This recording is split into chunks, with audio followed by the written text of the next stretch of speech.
Shalom, saudara sekalian. Kita berjumpa kembali dalam acara khotbah-khotbah kristosentris atau berfokus kepada Yesus Kristus. Hari ini saya bawakan tema bagaimana kita hidup di dalam rasa cukup. Bagaimana kita hidup dalam dinamika rasa cukup. 1 Timotius 6 ayat 5 dan 6. Sebelum kita bahas lebih dalam lagi, mari bersama-sama kita berdoa. Bapa yang kami sembah di dalam nama Tuhan Yesus Kristus. Tuhan berkati setiap acara ini Tuhan.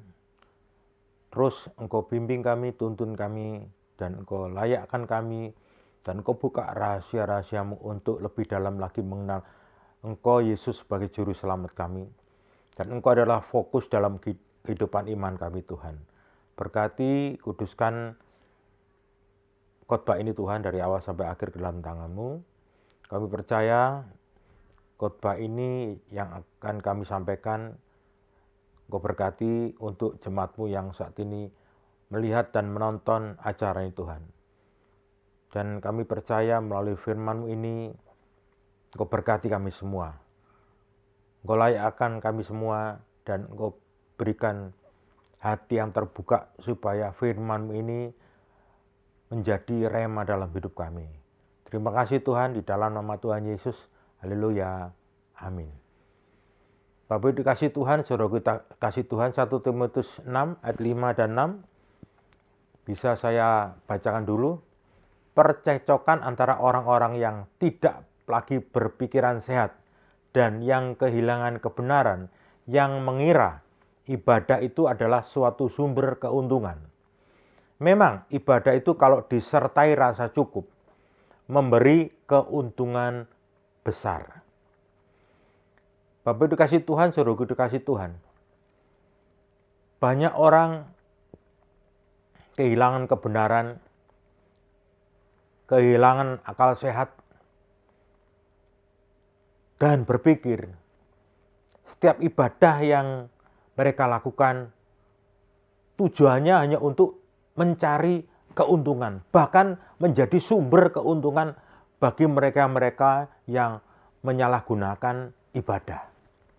Justru ibadah ini dibuat sumber kehidupan supaya mendapatkan keuntungan sehingga semuanya terpenuhi dalam hidup mereka. Bahkan mungkin bisa anak cucunya bisa terpenuhi dengan ibadah-ibadah ini. Justru dalam 1 Timotius ini sudah disampaikan Bapak Ibu dikasih Tuhan. 1 Timotius 6 ayat 5 dan 6. Banyak sekali percecokan antara orang-orang yang tidak lagi berpikiran sehat. Jadi bukan hanya satu, tapi banyak orang-orang yang cekcok, artinya pertengkaran.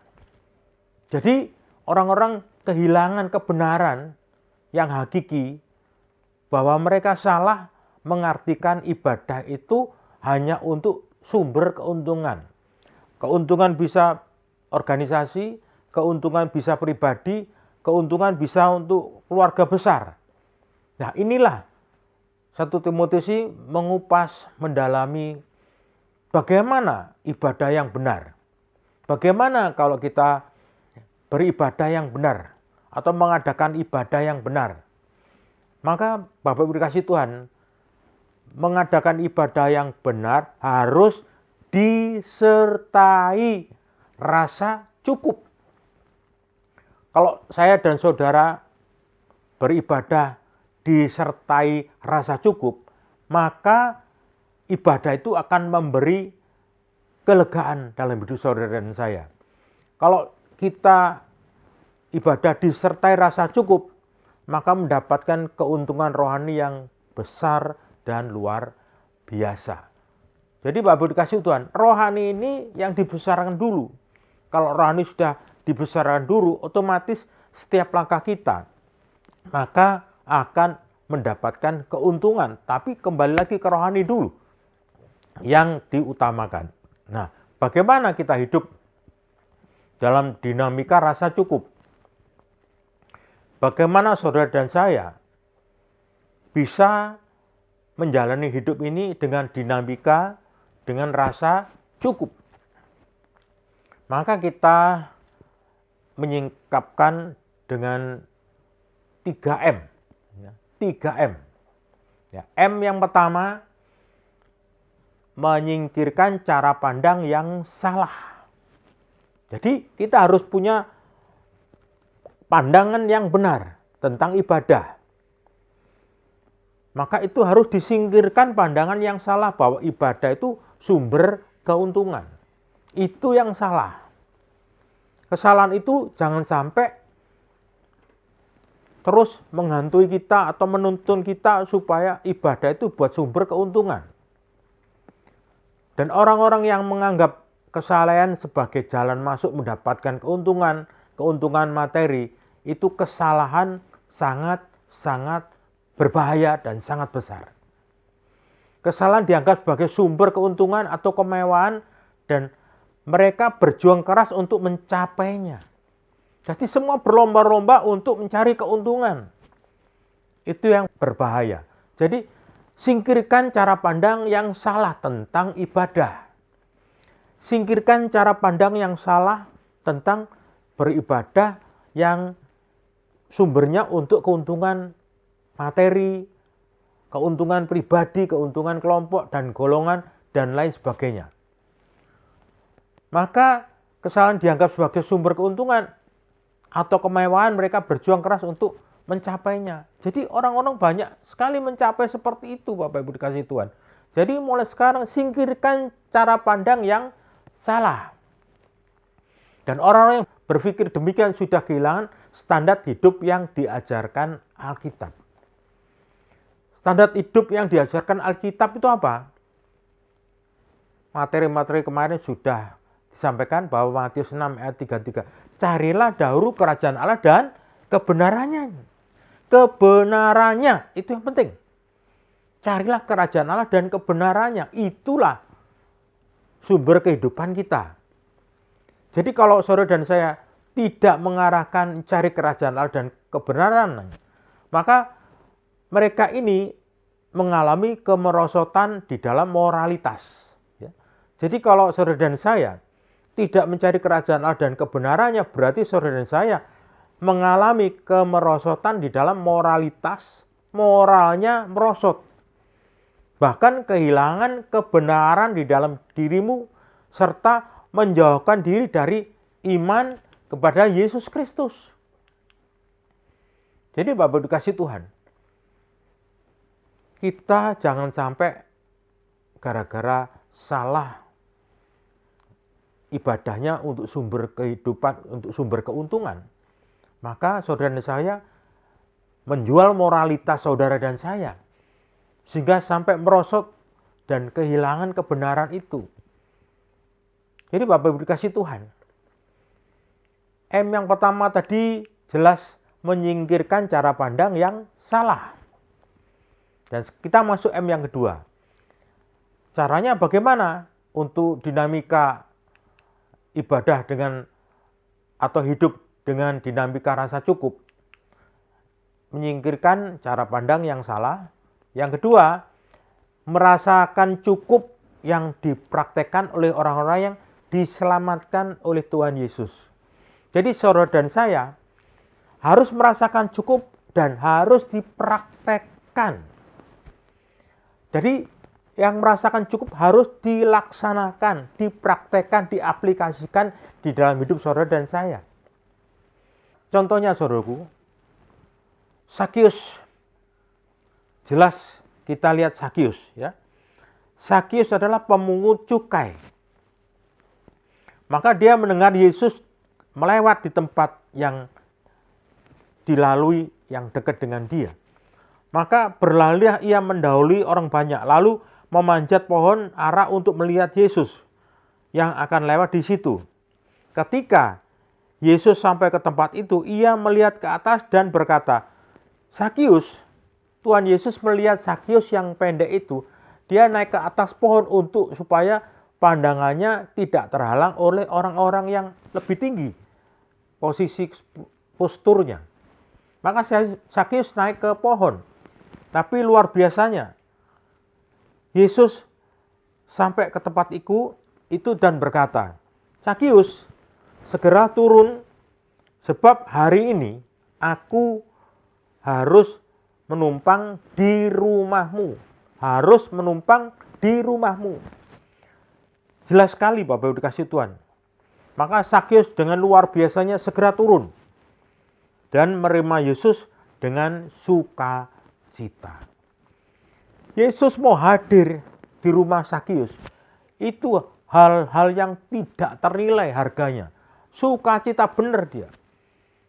Contohnya Bapak Ibu, Sakius adalah orang yang kaya raya. Karena apa? Waktu yang lalu, pemungut cukai itu orang yang terpandang, orang yang kaya, orang yang dihormati. Meskipun posturnya pendek, tapi dia mempunyai kekayaan yang lumayan besar. Dan orang yang sudah dihargai oleh orang-orang di sekitarnya. Dan mungkin juga dibenci karena apa? Dia pemeras pajak-pajak yang demi keuntungan pribadi. Tapi yang luar biasa, Sakius melihat Yesus dan Yesus melihat Sakius. Dua hal dari Sakius dan Yesus ketemulah.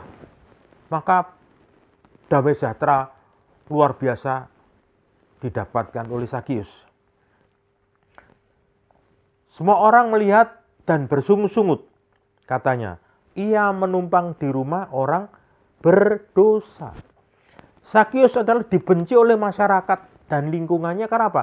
Dia pemeras yang jahat dan luar biasanya sadisnya. Kenapa? Pemungut cukai, pemungut pajak. Mungkin ada yang tidak bisa bayar, mungkin dia juga melakukan kekerasan. Mungkin dari dia atau mungkin dari bodyguardnya. Tapi hari ini Tuhan melihat dia. Dan Tuhan melihat hatinya Sakius itu. Meskipun dia orang kaya terpandang terhormat. Tapi dia merasakan masih memerlukan Tuhan Yesus Kristus di dalam hatinya.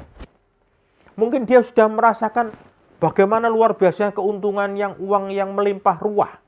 Tapi dia tidak mentuhankan harta miliknya, tapi dia masih mentuhankan Yesus Kristus sebagai kehidupan yang dia capai untuk mendapatkan kehidupan yang kekal. Sakius begitu luar biasa sukacitanya. Maka dengan menumpangnya Yesus di rumahnya, itu rasa cukup yang luar biasa meluap-luap di dalam dirinya. Dan kalau dia didatangin Tuhan yang luar biasa ini, luar biasa sukacitanya. Dan pada saat itulah Sakius yang meluap-luap rasa cukupnya ini dengan luar biasa hatinya meluap-luap. Maka Sakius tergerak hatinya. Maka Sakius berdiri dan berkata kepada Tuhan, Tuhan, setengah dari milikku. Jadi luar biasa. Tuhan, setengah dari milikku. Itu luar biasa besar Bapak Ibu. Karena apa? Dia orang yang kaya raya. Jadi setengah dari miliknya ya, akan kuberikan kepada orang miskin. Jadi setengah miliknya diberikan pada orang miskin sudah. Ya, berarti mungkin tinggal setengahnya saja. Dan dia dengan rasa cukup yang luar biasa, rasa hormat yang luar biasa, dia berkata lagi, sekiranya ada sesuatu yang kuperas dari seseorang, akan kukembalikan 4 kali lipat.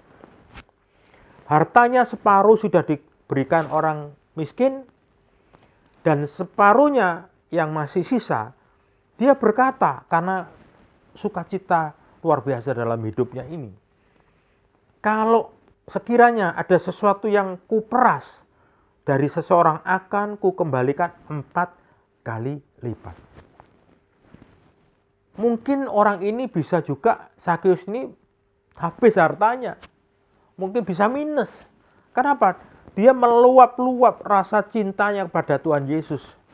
Dan dia membalas kebaikan Tuhan, anugerah Tuhan yang luar biasa karena Yesus datang ke rumahnya. Nah, karena dia melakukan seperti murid-muridnya yang lakukan, dia menjual semua harta miliknya atau dia membagi harta miliknya, dan dia mempraktekkan di hadapan Yesus Kristus.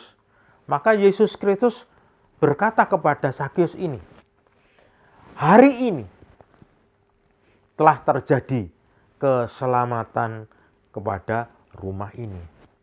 Coba Bapak Ibu, kita dalami. Hari ini dia berkata kepada Zakius. Zakius di rumahnya mungkin ada keluarganya, ada anaknya, mungkin ada saudaranya. Tuhan Yesus berkata, di rumah ini berarti yang tinggal di rumah itu. Bukan hanya Zakius, tapi keluarganya di rumah ini, yang di dalam rumah ini. Ya, hari ini telah terjadi keselamatan kepada rumah ini. Jadi seluruh isi rumah diselamatkan karena Zakius yang menghormati Yesus sebagai Tuhan di dalam hidupnya. Karena orang ini pun anak Abraham, jadi dia dengan sukacita mempraktekkan firman Tuhan. Sebab anak manusia yang datang untuk mencari dan menyelamatkan yang hilang. Artinya Zakius ini orang berdosa, tapi Tuhan Yesus mau menyelamatkan orang yang berdosa ini. Dan Zakius yang sudah mempraktekkan di dalam hidupnya, dia mengembalikan milik orang yang pernah dipenjarakan. Zakius mengembalikan milik orang-orang yang pernah diperasnya. Jadi dari sini Bapak Ibu dikasih Tuhan, jelas sekali bahwa Zakius sudah melaksanakan apa yang sudah disampaikan oleh firman Tuhan. Merasa cukup karena anugerah Tuhan yang luar biasa.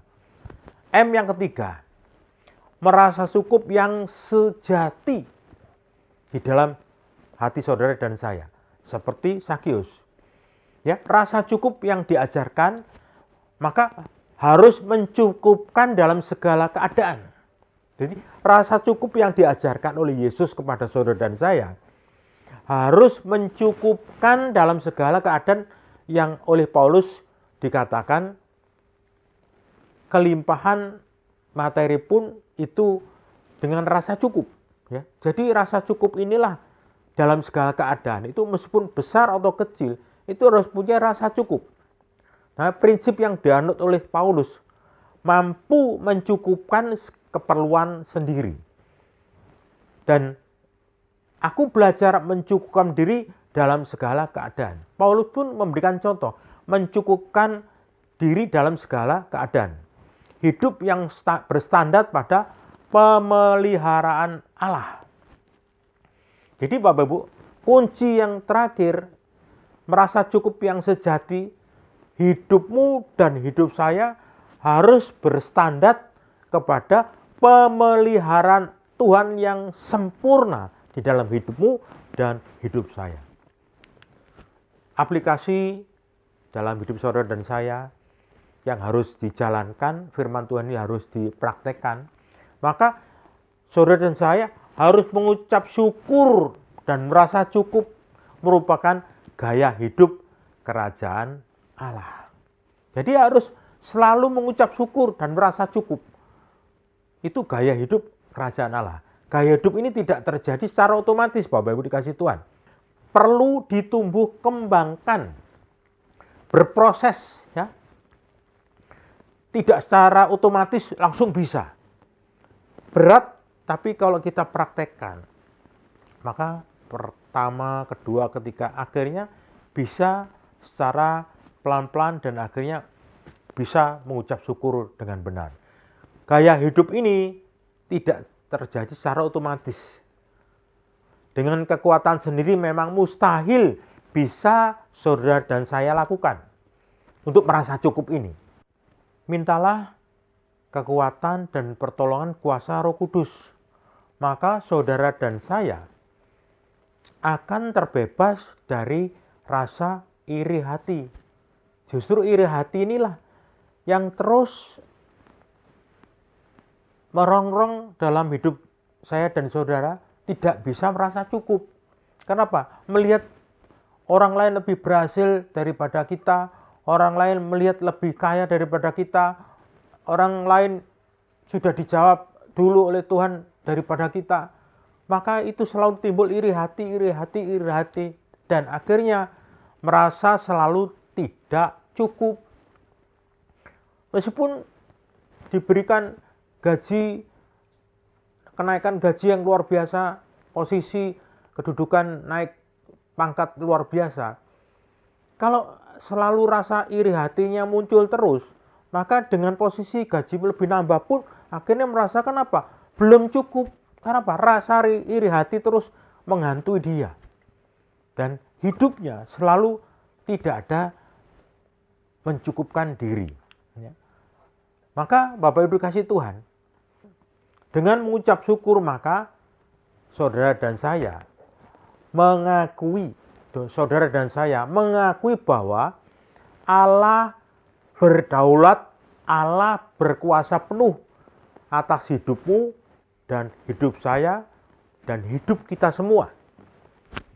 Dengan mengucap syukur maka kita mengakui bahwa Allah berdaulat penuh atas hidupmu dan hidup saya. Allah berdaulat atas segala sesuatu yang terjadi di dalam kehidupanmu dan kehidupan saya. Jadi segala sesuatu yang saat ini terjadi dalam hidupmu, Allah berdaulat, dan segala sesuatu terjadi dalam kehidupan saya itu seizin Dia. Jadi saudaraku dikasih Tuhan, mengucap syukur merupakan tanda bahwa saudara dan saya mengetahui dan percaya bahwa pemeliharaan Allah yang sempurna atas hidupmu dan hidup saya. Poin penting saya ulang lagi Bapak dikasih Tuhan. Mengucap syukur merupakan tanda bahwa saudara dan saya tahu bahwa pemeliharaan Allah yang sempurna terjadi atas hidupmu dan hidup saya. Jadi kalau ada tandanya, saudara mengucap syukur, berarti saudara tahu Allah selalu memelihara saudara dan saya. Dan pemeliharaannya sangat sempurna. Bersyukurlah kepada Tuhan Yesus Kristus atas berkat-berkatnya hari ini. Mulai hari ini, maka berkat itu nikmati hasil yang saudara dapatkan dengan rasa bersyukur bahwa semua tidak lepas daripada anugerah Tuhan Yesus. Maka setiap bidang kehidupan saudara, hasil dari segi apapun, mau besar, mau kecil, mau sedang, semuanya itu karena seizin Tuhan Yesus Kristus. Jadi Bapak Ibu dikasih Tuhan, ucapan syukur sesuatu yang kurang disadari oleh banyak orang-orang percaya, orang-orang Kristen yang saat ini mengalami masalah-masalah dalam hidupnya. Dan terutama untuk iri hati ini yang paling berbahaya Bapak Ibu dikasih Tuhan. Dan harus disadari, dan setiap orang Kristen termasuk saudara dan saya, harus selalu merasa cukup. Dan Allah menghendaki umatnya, saudara dan saya, tekun. Artinya tekun, terus utun, ya, continue melakukan rasa cukup. Karena kalau saudara dan saya melakukan dengan tekun dan continue dengan rasa cukup, nah di dalamnya saudara mampu melakukannya, berarti di dalam saudara melakukan dengan tekun dan merasa cukup, itu ada kuasa Allah sudah bekerja di dalam hidupmu dan hidup saya. Saya ulangi poin penting ini Bapak dikasih Tuhan. Allah menghendaki umatnya, menghendaki saudara dan saya tekun continue selalu melakukan ucapan syukur dan merasa cukup. Kalau saudara dan saya sudah melakukan tekun dan continue melakukan rasa cukup, mencukupkan diri dalam segala hal, maka saudara sudah mendapatkan kuasa Allah di dalam saudara dan saya, untuk memampukan saudara dengan tekun dan kontinu melakukan ucapan syukur dan merasa cukup. Jadi ucapan syukur yang saudara jalankan itu semua karena kuasa Allah yang bekerja di dalam hidup saudara dan saya. Ucapan syukur mempunyai kuasa yang sama seperti doa dan pujian. Tuh Pak, kok bisa seperti itu Pak? Hanya ucapan syukur, betul. Nanti kita dalami, Bapak dikasih Tuhan. Doa dan pujian, kalau doa yang dengan yakin didoakan, mempunyai kuasa yang besar. Itu doa. Ya. Kalau doa dengan yakin didoakan, mempunyai kuasa yang besar. Itu doa. Doa orang yang benar, bila dengan yakin didoakan, sangat besar kuasanya. Pujian bagaimana Pak? Pujian pun mampu merobohkan tembok Yeriko. Yosua 6 ayat 20, saya bacakan, lalu bersoraklah bangsa itu sedang sangkakala ditiup. Segera sesudah bangsa itu mendengar bunyi sangkakala, bersoraklah mereka dengan sorak yang nyaring. Maka dengan sorakan yang nyaring itu, runtuhlah tembok itu. Lalu mereka memanjat masuk ke dalam kota, masing-masing langsung ke depan dan merebut kota itu. Pujian mampu merobohkan tembok Yeriko yang tebal itu. Mengucap syukur yang diajarkan firman Tuhan hari ini, mengucap syukur berarti saudara dan saya sudah menerima segala sesuatu yang terjadi dalam hidup saudara dan saya atas seizin Tuhan. Kalau saudara mengucap syukur berarti saudara menerima segala hal yang terjadi di dalam hidupmu dan hidupku, semua atas seizin dan restu dari Allah. Mengucap syukur mempunyai makna.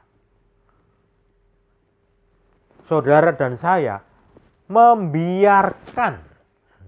Jadi saudara dan saya kalau selalu mengucap syukur, maknanya saudara dan saya membiarkan, bukan menghalangi, tapi membiarkan kasih karunia dan kuasa Allah dan pertolongan Allah mengalir secara leluasa di dalam hidup saya dan di dalam hidup saudara.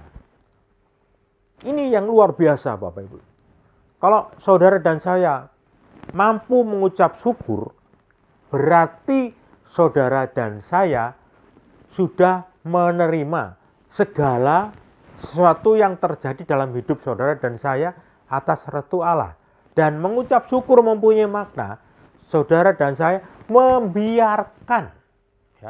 membiarkan kasih karunia kuasa Allah dan pertolongan Allah mengalir secara leluasa terus-menerus di dalam hidup saudara, di dalam hidup saudara dan saya. Dan tangkap firman ini dan lakukan rasa cukup itu senantiasa di dalam hidupmu setiap hari. Kalau saudara melakukan dan mengalami rasa cukup dalam kehidupan saudara dan saya, maka saudara dan saya selalu bisa mengucap syukur. Berarti saudara dan saya menerima kuasa Allah yang luar biasa dan kasih karunia kuasa Allah dan pertolongan Allah mengalir bukan hanya cuma sekali-sekali, bukan hanya tersendat-sendat, tapi mengalir dengan secara leluasa. Mengalir dengan secara leluasa kepada saudara dan kepada saya. Jadi kuasa Allah itu mengalir luar biasa. Jadi kalau saudara dan saya selalu mengucap syukur, maka rasa cukup inilah begitu luar biasa seperti yang dilakukan Sakius. Sakius itu mempraktekkan di dalam hidupnya, dia mendapatkan pertolongan dari Tuhan, mendapatkan perhatian dari Tuhan, dia sudah sukacita dengan rasa cukup yang luar biasa. Dia separuhnya hartanya diberikan orang miskin. Dan waktu dia melakukan kesalahan kepada orang yang pernah diperasnya, dia mau mengembalikan 4 kali lipat daripada harta yang diperas itu.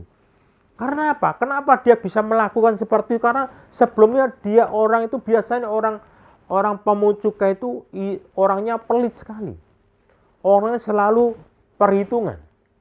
Tapi lihat di dalam hidup ini, ya, di dalam firman Tuhan ini, Zakius dengan luar biasa, dia dapat kuasa Allah yang luar biasa dan dia merasa cukup di dalam hidupnya. Hartanya pun diberikan pada orang miskin, dan apa yang sudah dia lakukan, kesalahan-kesalahan yang sudah dia lakukan, dia tebus dengan luar biasa. Mungkin hartanya berkurang, mungkin hartanya juga habis, tapi saya percaya keselamatan yang kekal terjadi di rumah ini. Sama dengan saudara dan saya. Kalau saudara dan saya mempunyai rasa cukup, selalu merasa cukup di dalam hidup saudara dan saya, maka kuasa Allah sudah bekerja di dalam hidupmu dan hidupku. Kalau kuasa Allah bekerja dalam hidupmu dan hidupku, maka pertolongan Allah pasti terjadi dalam hidupmu dan hidup saya. Kalau pertolongan Allah terjadi dalam hidupmu dan hidup saya, maka jangan dihambat kuasa Allah bekerja dalam hidupmu dan hidup saya. Maka bukalah lebar-lebar hatimu, biar kuasa Allah terus, karunia Allah terus, pertolongan Allah terus mengalir di dalam hidup saudara. Dan saya percaya rasa ibadahmu yang benar dan engkau menjalani ibadah itu dengan rasa cukup, saya percaya seisi rumahmu diberkati dengan luar biasa. Di dalam nama Tuhan Yesus yang sudah diberkati bersama-sama. Katakan amin. Mari kita tutup di dalam doa. Bapak dikasih Tuhan. Bapa yang kami sembah di dalam nama Tuhan Yesus, terima kasih Tuhan, Engkau sudah membukakan rahasiamu Tuhan, bagaimana kami harus melakukan ibadah yang benar Tuhan. Supaya tidak ada percekcokan, supaya tahu kebenaran untuk ibadah yang benar, maka melalui firman Tuhan hari ini Tuhan, Engkau sudah berikan kekuatan, Engkau sudah bukakan rahasiamu, dan kami harus melakukan hati kami dengan rasa cukup yang setiap hari kami praktekkan dan terus tekun kami praktekkan sehari-hari Tuhan. Supaya apa?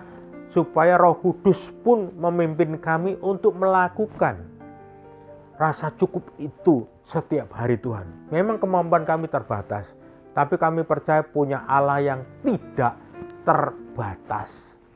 Justru Allah yang tidak terbatas inilah menolong hidup kami, menolong hidup saudaraku yang saat ini melihat dan menonton acara ini. Dan kami percaya kalau saudara dan saya melakukan rasa cukup yang setiap hari dipraktekkan dalam hidupmu dan hidup saya, maka saat itulah hari ini juga pertolongan Tuhan terjadi dalam hidup saudara dan saya. Pertolongan Tuhan terjadi dalam seisi rumahmu. Pertolongan Tuhan terjadi dalam rumah tanggamu.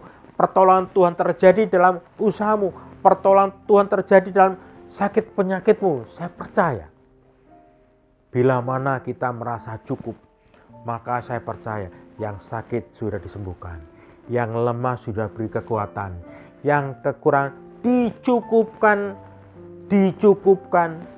dicukupkan oleh Tuhan Yesus. Dan saat ini mungkin ada yang mempunyai jalan buntu dalam hal-hal karirnya, dalam hal-hal usahanya, dan hal-hal masa depannya, dan lain sebagainya. Mungkin secara manusia tidak mungkin bisa ada jalan keluar. Kabar baik untuk saudara saat ini.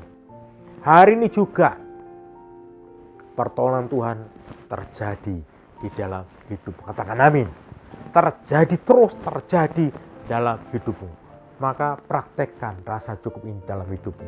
Dan saya percaya kalau rasa cukup sudah saudara praktekkan, rasa cukup yang luar biasa mengalir di dalam hidup saudara dari dalam keluar. Kalau sudah rasa cukup mengalir dari dalam keluar, saya percaya orang-orang sekitarmu, saudara sekitarmu, ya, tetangga-tetangga sekitarmu akan tahu tanda-tandanya bahwa saudara sudah melakukan rasa cukup. Puji Tuhan, Bapak Ibu dikasih Tuhan. Terima kasih Tuhan atas semua kebaikan-Mu, sehingga firman ini bisa kami sampaikan karena kuasa Allah yang terjadi dalam hidup saya dan saudara. Sehingga firman ini dapat menguatkan hidup saudara, dapat menolong hidup saudara, dan dapat membukakan supaya saudara tidak selalu iri hati dan selalu mengucap syukur. Terima kasih Tuhan, di dalam nama Tuhan Yesus. Haleluya. Amin. Bapak dikasih Tuhan, tolong follow dan tekan tombol like dan subscribe. Supaya apa? Supaya setiap materi yang saya sampaikan, kami bikin, saya sampaikan, terus kami tampilkan, selalu terdahulu saudara bisa menontonnya, bisa melihatnya. Terima kasih. Like dan subscribe di dalam nama Tuhan Yesus. Haleluya. Amin.